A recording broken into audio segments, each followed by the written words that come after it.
RP X, RP Peep, RP Mac. You ain't having no relax, this shit got me tearing up. What's good, y'all? I'm Jerry, about to check out this video, man. This is 6 WWE wrestlers The Undertaker is friends with and 7 he hates, enemies in real life. The Undertaker is one of the most respected guys in the locker room in the business. So it's a terrible thing to try to get on his bad side. So let's check out who his friends are and who his enemies are.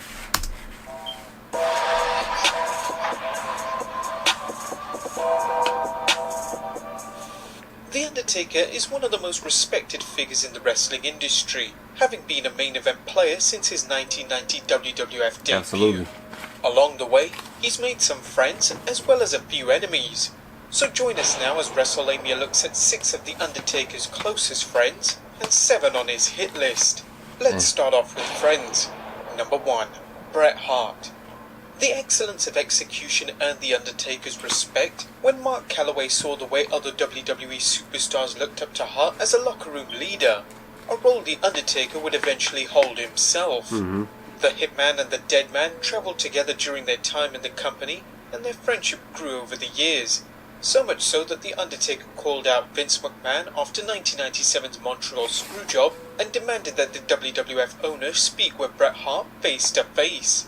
In a 2017 interview, Hart recalled what happened next. "I punched out Vince McMahon in the locker room, but the only reason Vince was in the locker room was because of The Undertaker. Undertaker pounded on Vince's door after the screw job. He said, 'Get your ass down to that dressing room and explain yourself.' And Vince wouldn't have listened to anybody else." In Vince his respected memoir, Undertaker Hitman, the most. Bret Hart recalls how he was the first WWF wrestler to face The Undertaker, and from there, they shared their mutual devotion to the wrestling business. After leaving the WWF, Hart felt he passed the baton on to The Undertaker, recalling, "I wrote Taker a letter when I left. You have to be the voice of the dressing room and the leader now that I'm gone. I always felt that I was the leader of the dressing room and looked after everything. If guys had a problem, they could come to me and I'd go to Vince and say, 'This guy has a problem, maybe you can help him.' Then Taker stepped in and became that guy. A lot of times he had to straighten out guys like Shawn Michaels and stand up for other wrestlers. Undertaker was always a force in the dressing room." Number 2. Yokozuna. Although he's long since gone to that great big squared circle in the sky, two-time WWF champion heel Yokozuna, aka Rodney Anawahi, was one of The Undertaker's closest friends during their time together in the promotion in the 90s. The two giants worked a series of matches, including 2 high-profile encounters at 1994's Royal Rumble and Survivor Series. They were friends backstage, travelling together and enjoying their time playing dominoes. Both men shared a love for the business, as well as a mutual distrust of the actions of the clique. So much so that they formed their own backstage power faction known as the Bone Street Crew. Number 3. Triple H. Although Hunter Hearst Helmsley got off on the wrong foot with The Undertaker, he eventually earned the respect of the WWF's locker room leader through a number of ways, including the way Helmsley handled his punishment over the 1996 curtain call incident in Madison Square Garden. Be sure to check out our Behind the Titantron episode for more details. In the WWE documentary Thy Kingdom Come, Triple H recalled how he sought The Undertaker's advice about dating Stephanie McMahon. The Phenom warned the cerebral assassin of the possible consequences, such as hurting his legacy with complaints of nepotism. When Triple H and Stephanie became a couple, The Undertaker gave them his blessing. Number 4. Kane. Although the WWE's Brothers of Destruction are only kayfabe brothers, they shared a mutual respect and friendship that's lasted throughout their time in the WWE. Although the two often fought on screen in some of the WWE's most brutal battles, they shared a deep friendship behind the scenes. While one story has it that Kane was a member of the Bone Street Crew, we'll have to take that one with a grain of salt. Regardless, Kane and Taker are still tight, as seen last year when The Undertaker showed up to one of Glenn Jacobs' rallies during his successful mayoral campaign. Number 5. JBL. John Layfield endured some terrible gimmicks before finding some success with Ron Simmons as The Undertaker's acolytes in the Dead Man's Ministry of Darkness. Working as evil tycoon JBL, Layfield worked some high-profile matches during the Ruthless Aggression era, as well as when JBL held the World Heavyweight Championship. Behind the scenes, Layfield and Simmons acted as locker room enforcers alongside The Undertaker, with Layfield and Taker becoming friends, so much so that The Undertaker served as a groomsman when JBL got married. JBL still has much respect for The Undertaker. Number 6. Paul Bearer. Paul Bearer was more than just The Undertaker's manager. He was a faithful friend who socialized with The Undertaker and was close enough with the Phenom that he got away with nicknaming the red-headed Taker Wendy after the hamburger chain's female mascot. Bearer, real name William Moody, actually managed Calloway before either man worked in the WWF, campaigning in Texas's world-class championship wrestling together when Moody worked as the so they had a relationship before WWE. Coincidentally, both men thought they had bombed their WWF tryouts, but that proved wrong, and they were paired as the gruesome twosome known as Paul Bearer and The Undertaker. Bearer became so close to Taker that he learned about the seemingly fearless wrestler's bizarre phobia, a fear of cucumbers. Wrestling legend has it that the mischievous Bearer packed The Undertaker's hat with cucumbers, which led to The Undertaker puking in disgust. Despite their ribs on each other, Bearer and The Undertaker were that on-air pairing that translated into a friendship once the cameras stopped rolling. And now we move on to enemies. Number 1. Cowboy Bob Orton.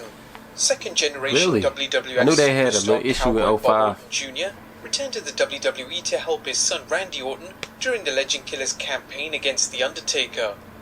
Cowboy Bob, highly respected for his technical skills and fondly remembered for his time as Rowdy Roddy Piper's bodyguard during the rock and wrestling era, nonetheless incurred The Undertaker's wrath after the events of the 2005's Armageddon main event, which was a Hell in a Cell match between Taker and Randy Orton.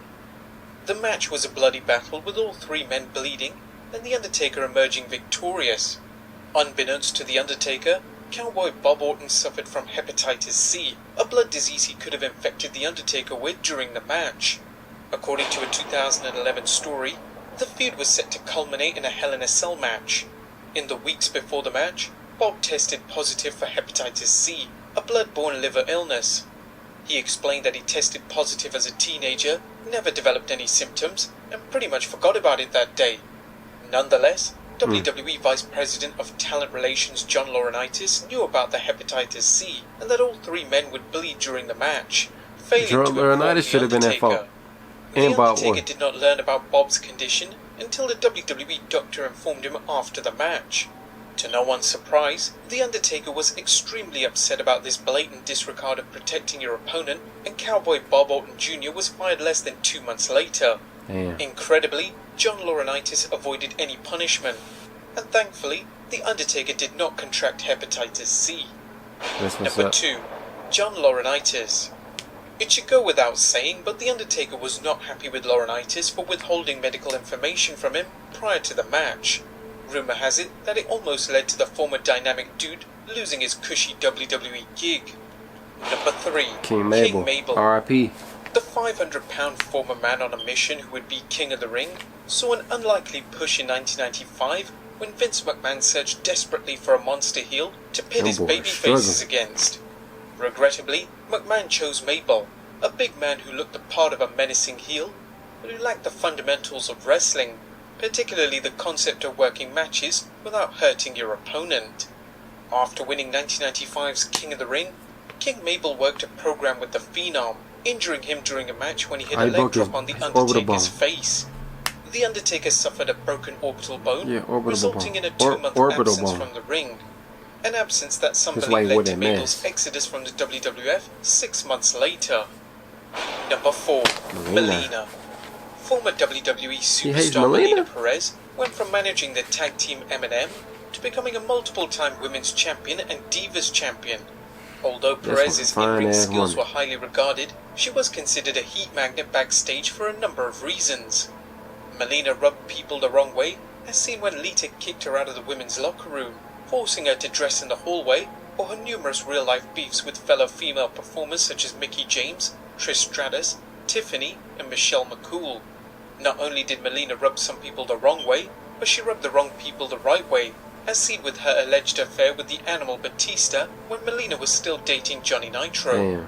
Ultimately, Melina's shenanigans led to her being brought before Wrestlers Court, with The Undertaker presiding as judge. Little is known about why Melina was brought to Wrestlers Court, but it is known that The Undertaker brought her to tears and reportedly had no use for her in the company due to her behavior. Number 5. CM Punk. It seems as if The Undertaker has several reasons to be unhappy with CM Punk. According to Bruce Pritchard, The Undertaker did not support the decision to put the World Heavyweight Championship on the straight edge superstar in 2009. During a European tour, Punk upset The Undertaker after Taker reportedly suggested he dress better as he was now world champion. According to one story, Punk then asked about John Cena's attire, with The Undertaker and others in the WWE locker room thinking Punk saw him at the same level as Cena. Punk dropped the World Heavyweight Championship sometime later, and there were rumors The Undertaker may have suggested the loss as punishment for Punk's ego. Punk's attitude seems to have irked The Undertaker, particularly when Punk faced the Dead Man at WrestleMania 29 and made it known he much preferred working the main event at the Showcase of the Immortals. While this is only speculation, it seems likely Punk walking out on the WWE angered The Undertaker, as he's known for his loyalty to the WWE. Number 6. Vince Russo. Former WCW World Heavyweight Champion Vince Russo is best known as the man whose writing helped the WWF overtake WCW by ushering in the Attitude Era, and who then helped put WCW out of business when he jumped ship to the WWF's arch-enemy.